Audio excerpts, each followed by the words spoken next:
My name is Dandan Zhu from Recruiter Prep and DG Recruit.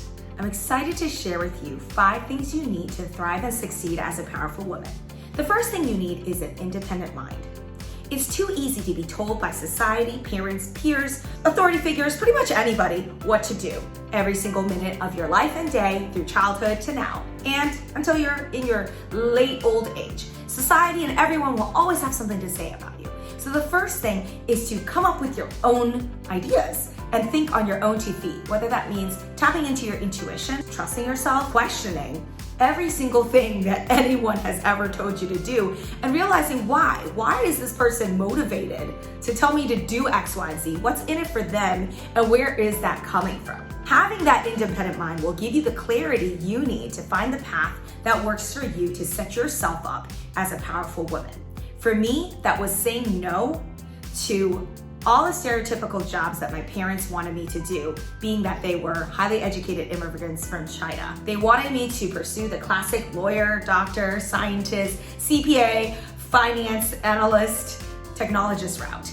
And I rebelled against that very hard because I knew in my heart, those were none of my strengths. I don't like anything technical. I hate traditional education and academia, largely because they forced so much of it down my throat. Ultimately, when I graduated, I just said, I'm gonna do what I want, which is actually to pursue a career totally centered around achievement in the form of sales, of becoming a headhunter.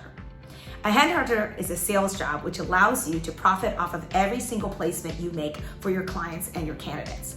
This type of sales jobs allowed me, a young person in my 20s, to create such wealth at a very early start to break over $215,000 in earning by the time I was 25 years old, which I parlayed into real estate investments, quitting employment fully by the time I was 28, knowing that I would never have to work for someone else a day in my life because I played my cards right. Without an independent mind, I would have never had the courage to take on this recruitment job because the first year, my base salary was $35,000. Not very exciting compared to what most Asian parents are hoping for their children. And when my parents told me this was a stupid idea and that it was a stupid career, I did not listen to them and I proved them wrong. I knew better. By the time I was making the type of money I was making, my parents really did not have much to complain about, and they're very happy for me now because they believe and saw that I knew where I was going well before they did. Number 2, what I think is really important is having a voice. Of course, I couldn't even be talking to you right now if I didn't have the courage of having a voice and using my voice. Again, being an Asian American woman, I think for us stereotypically, both of these is sort of like a double whammy. They expect you to be very quiet and submissive because that's what the blueprint of our ancestors and sort of how the media portrays Asian American women. And thankfully, that's going away now. I'm so grateful that my parents, even though they were super strict and mean to me, they were very much confident, even as immigrants who didn't speak the language well when they got to the US. They had the courage to confront racism, to confront sexism, to call people out at restaurants, at shopping malls, wherever they felt disrespected, they talked about it. And they modeled that for me. So I saw the power of using a voice. And I use that voice against my parents too. And I use that voice against my clients and candidates to really stand up for myself and establish myself as a top salesperson in my field of recruitment because I had the courage to say what other young recruiters did not have the confidence to do so. And because I did that, I was able to do executive search when I was 26 years old, since the company and I felt confident enough to put myself in the seat of leading that charge, which is a very, very cool undertaking for a young recruiter like myself. Obviously, when it came time to break off and become independent, start my own agency, having my voice, having my unique story, and sharing that story is again what allows me today to build my company, build my brand, and build my services to the people that I feel desperately need it and will benefit greatly from my expertise. The third thing that powerful women need, undoubtedly, is financial security. Whether you want to call this money, wealth, richness, powerful women need to be rich because that's the only way to push back and establish ourselves as independent entities, not having to kowtow to traditional gender norms and societal norms in most large organizations, which are today still led by white men. And the reason is truly because if we don't have wealth, we do not have power in today's system of capitalism. And while there are many people who are trying to change this reality, that's not my job. I'm not engaged in that field. I can only do what I can do, which is control my reality. And that for me meant achieving financial success as soon as possible, as a number one priority above sort of my hobbies or anything else, because I realized without power, without independence, without choice, without freedom, I will forever be beholden to employers that I don't respect, to organizations that don't treat me well, only because I need the dollar to survive. The faster I can relieve myself of the need for the dollar, the more I will have the power to be my true authentic self and to speak freely my mind, because I no longer am tethered to the need for the dollars and the cents from a paycheck perspective. So some people call this financial independence, retire early, the FIRE movement. I didn't even know about this phrase until I actually achieved financial independence and retired early at 28.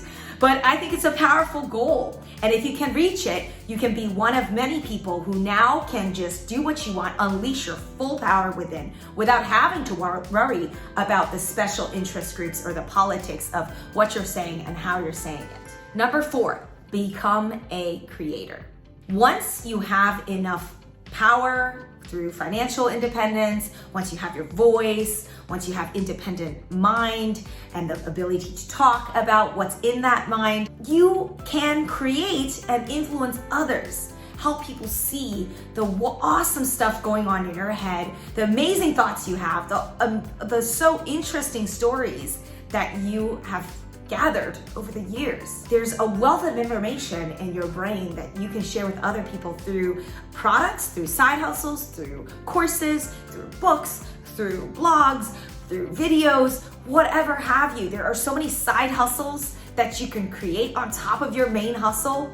And that's what I mean by become a creator, right? Just create something else that gets you going outside of your day-to-day grind if you're still working a job. And of course, even if you have your own businesses, there's unlimited amounts of opportunities that perhaps are worth thinking about as you continue to grow in your journey as a powerful woman.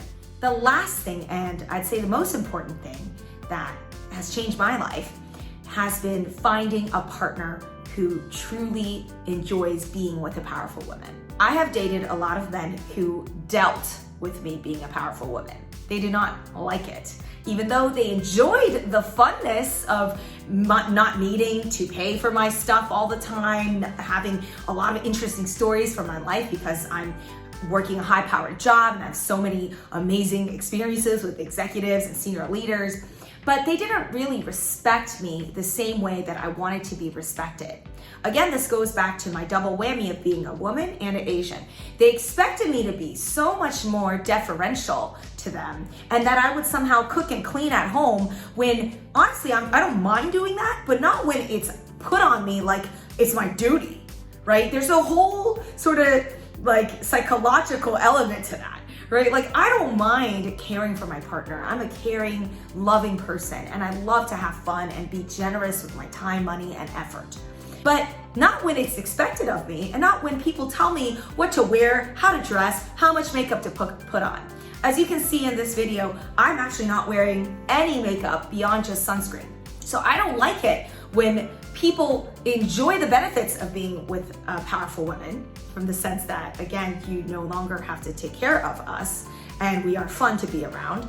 But then all of a sudden we're beholden to the same gender norms that our society already perpetuates, which is very, very annoying since I'm much more than just a homemaker. Not that there's anything wrong with homemakers, it's just not right to treat me as a live-in nanny when really I'm a person. Other than the gender dynamic, why am I expected to do all these things? That's the problem I have with this old school mentality of how women should be and how proper women should behave, which, let's be honest, today a lot of professional couples outsource a lot of this work. So I think it comes down to finding a partner if you want it. Some people don't even want a partner, which is fine. But I deeply craved a partner for a very long time. For my entire 20s, I'd say. I was dating horrible experiences, hilarious experiences, where I just never found that partner that I really wanted.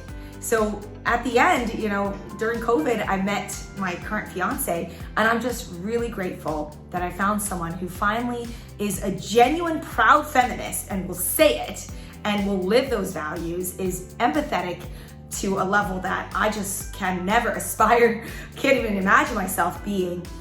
We're just a totally great team together, and that's always been my dream, is to find a partner. And I did get dejected and jaded for a while, but I waited and I did not settle. I waited until I found the perfect person for me, which was someone who genuinely appreciates everything about me, the good, bad, and ugly, and willing to support me through effort and action, through all of my side hustles. So we'll go do Airbnb investing together, we'll go and work on the properties together. And even though it's not as fun as sitting at home and watching TV, he does it because he's interested in the work, but more so because he wants to support my business ideas and help me build the future that we want for ourselves. So I hope this was helpful. These 5 tips have helped me solidify my lifestyle and become a powerful woman. And I hope that it can help you achieve what you have in mind for yourself.